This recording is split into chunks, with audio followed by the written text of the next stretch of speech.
인간의 뇌를 데이터로 만들어 컴퓨터에 이식하면 의식이 살아나 영원히 살 수 있을까요? 그리고 그를 나라고 할 수 있을까요? 영생에 관한 끝없는 호기심이 영화로 만들어져 한동안 사회적인 논란이 되기도 했습니다. 영화 트랜센던스는 브레인 업로딩이라는 기술을 소재로 한 작품입니다.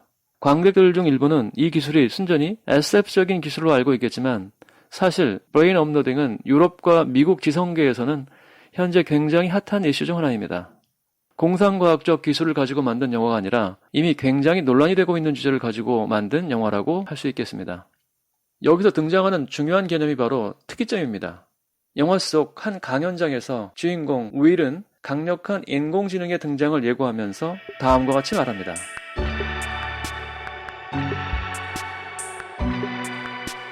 특이점이란 유명한 과학자이자 수학자이자 철학자였던 폰 노이만이 맨 처음 사용한 표현입니다. 인류의 기술은 지수적으로 증가한다고 알려져 있습니다. 예컨대 집적회로의 집적도는 2 내지 3년마다 2배씩 증가해 왔습니다. 기술이 이렇게 지수적으로 계속 발전한다면 어느 특정한 시점 이후로는 더 이상 어떤 미래가 펼쳐질지 전혀 예측할 수 없는 상황이 벌어질 것이라는 것이 폰 노이만의 이야기입니다. 그리고 그 예측할 수 없는 단절된 그 시점이 바로 특이점이라고 합니다. 많은 과학자, 미래학자들은 인류 역사의 특이점을 가져올 가장 강력한 후보가 바로 인공지능이라고 믿고 있습니다.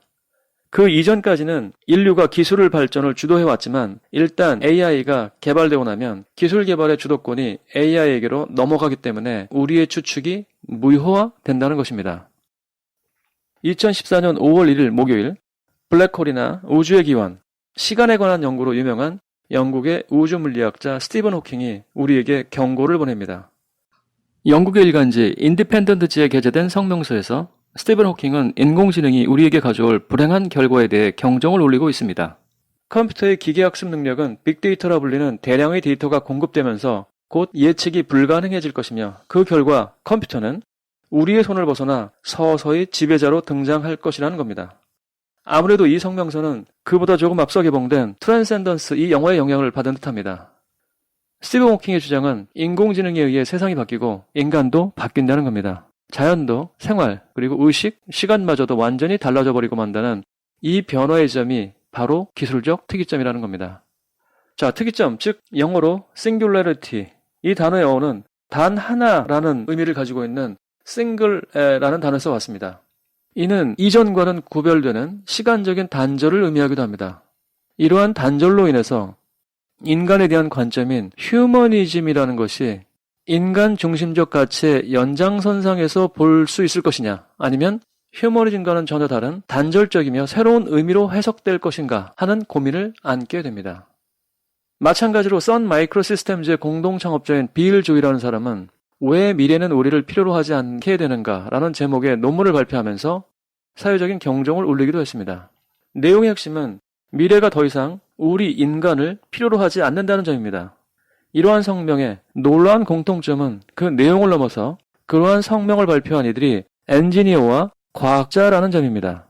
그들에 의하면 중세 이후에 신으로부터 인간의 해방과 그리고 자연에 대한 합리성의 우위라는 근대로부터 시작된 이러한 인간의 특징이 종말을 맞이할 것이라는 점입니다.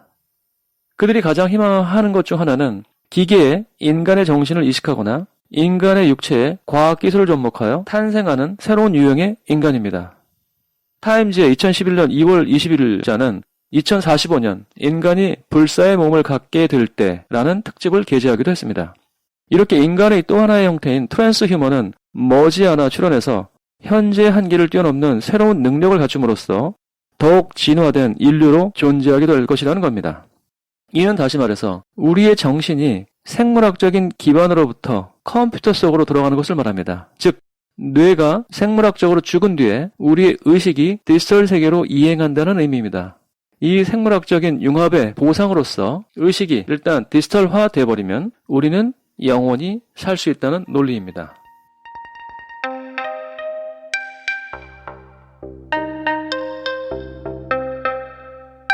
특이점을 주장하는 학자들에 따르면 기계는 학습을 통해 수집한 데이터로 지식을 구축하고 이를 토대로 해서 프로그램을 변경하여 시스템을 자동 갱신할 수 있게 된다는 겁니다. 그에 따라서 인간이 컴퓨터 행동을 예측하기 어렵게 된다는 겁니다. 이러한 예측 곤란이라는 것에는 두 가지 의미가 있습니다. 하나는 처리 속도가 너무 빨라서 인간이 따라잡지 못한다는 것이고, 다른 하나는 컴퓨터가 하려는 행동 그 자체를 알지 못한다는 것입니다. 빅데이터처럼 방대한 데이터를 완벽하게 처리할 수 있는 능력을 갖춘 인간은 존재하지 않는다는 점에서 확실히 기계는 인간의 능력을 초월하고 있다고 볼 수 있습니다. 하지만 기계는 인간이 가르친 규칙에 따라 행동할 뿐이지 스스로 규칙을 만들어내는 것은 아니라고 할 수 있습니다. 그런 의미에서 기계는 완전히 자율적이라고 말하기는 어렵습니다. 자, 여기서 자립과 자율의 차이에 대해 명확히 할 필요가 있습니다. 자립이란 인공지능이 스스로 움직이며 누구의 힘도 빌리지 않고 의사결정을 할 수 있음을 뜻합니다. 가령 순서를 택하면서 달리는 자율주행차나 사전에 이미 학습한 조건에 일치하는 표적이나 움직이는 물체라면 뭐든지 공격하는 로봇으로 만든 무기 등이 여기에 해당됩니다. 즉 자립이란 기술적인 의미로서 정보를 취득하여 의사결정을 하고 실행에 옮기기까지 물리적인 인과관계가 있으면서 아울러 인간 등 외부로부터의 개입이 없어도 동작이 가능함을 의미합니다. 반면에 자율이라는 것은 철학적인 의미로 스스로가 행동할 때의 기준과 목표를 명확히 갖고 있고 스스로 규범을 만들어낼 수 있다는 뜻입니다. 자율의 반대는 타율로, 이것은 스스로의 의지에 상관없이 다른 이의 명령에 따라 행동하는 것입니다. 오늘날 우리가 두려워하는 것은 자립이 아니라 자율 쪽인데요. 인공지능에게 학습 능력이 주어져서 스스로 프로그램을 개설할 수 있게 되어도 기계가 자율적이 되리라고는 생각할 수 없습니다. 왜냐하면 기계는 결국 인간에게 배운 이론이나 규칙에 따라 행동하게 되기 때문입니다. 따라서 학습을 통해 인공지능을 자율적이 하지는 못하기 때문에 스티븐 호킹, 일론 머스크, 빌 게이츠 등이 발표한 인공지능에 대한 우려를 뒷받침하는 것은 없다고 할 수 있습니다.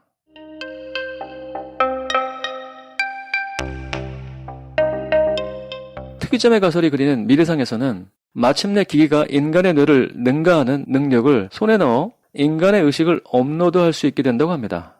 그렇게 되면 이미 세포의 노화라는 피할 수 없는 운명을 받아들이지 않아도 되고 운 좋게 그 혜택을 누릴 수 있는 사람들은 영원히 살 수 있게 될 것이라는 겁니다. 즉 이것은 인간의 정신이 육체에서 완전히 분리되는 것을 의미합니다.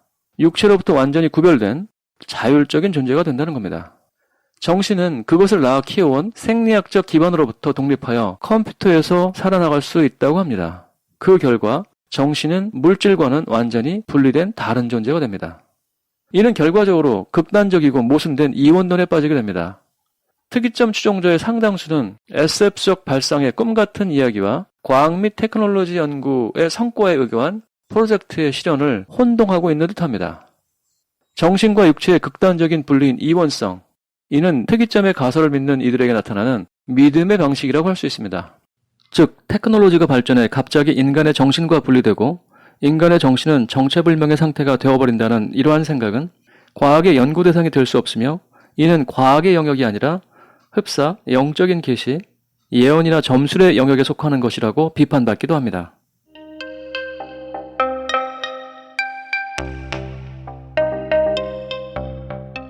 인간이란 무엇인가? 정신이란 무엇인가? 죽음이나 미래란 무엇인가? 기술적인 특이점이란 이러한 질문에 대한 이전 시간과의 단절을 의미합니다. 이 단절을 넘어서 버리면 인간은 더 이상 미래를 지배하지 못하고 인간을 대신해서 미래를 지배하는 것은 새로운 종족, 즉 순수한 기계 또는 기계와 인간의 융합체입니다. 바야흐로 시간은 인간의 행복이나 안락만을 위해 흐르지 않게 된다는 것입니다. 또한 그렇게 되면 인간의 자유도 사라질 것이라는 겁니다. 여기서 주목하는 것은 특이점이라는 용어가 등장한 지금 과학기술이 추구하는 이상이 이전과는 달라졌다는 점입니다.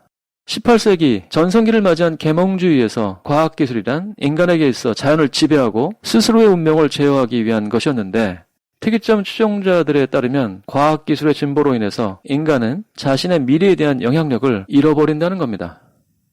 이렇듯 과학과 공상을 명확히 구분하지 않고 양자의 구별을 애매하게 함으로써 진정한 미래의 모습을 숨기고 있다고 비판받습니다. 단순히 하나의 가능성에 불과한 시나리오를 전혀 피할 수 없는 운명인 것처럼 말해서 그 외에도 존재할 수 있는 수많은 선택을 숨기고 특이점 이외의 것을 선택한다면 어떤 결과가 생길지 혹은 그 선택이 인간 행동을 얼마나 자유롭게 할지 등에 대해서 생각하지 못하도록 하고 있습니다. 또한 특이점은 인간 중심주의 즉 휴머니즘과 단절되어 있습니다. 특이점이 도래하면 인류가 멸망하든 인간이 자신이 창조한 기계에 지배당하든 또는 더 낙관적으로 생각해서 정보기술에 의해 인간과 테크놀로지가 융합해서 의식이라는 것이 기계의 이식이 되든 어쨌든 인간의 의지는 무의미해질 것입니다. 계몽주의에는 휴머니즘이라는 이름하에 끝없이 진보하려는 이상이 존재합니다. 그리고 그를 위해서는 바깥 세상을 향해 자신을 끝없이 해방시켜 나가야 함을 고취합니다. 하지만 특이점은 완벽하게 완성된 결말 속에 인간의 미래를 가둬버리게 됩니다. 4차 산업혁명을 준비해야 하는 우리는 이제 대답해야 합니다. 우리의 미래는 결정되어 있지 않고 인간의 의지에 의해 만들어진다는 휴머니즘적인 가치를 지켜나갈 것인가? 아니면 기술에 의해서 결정되고 기계와 타협하는 새로운 인류가 될 것인가?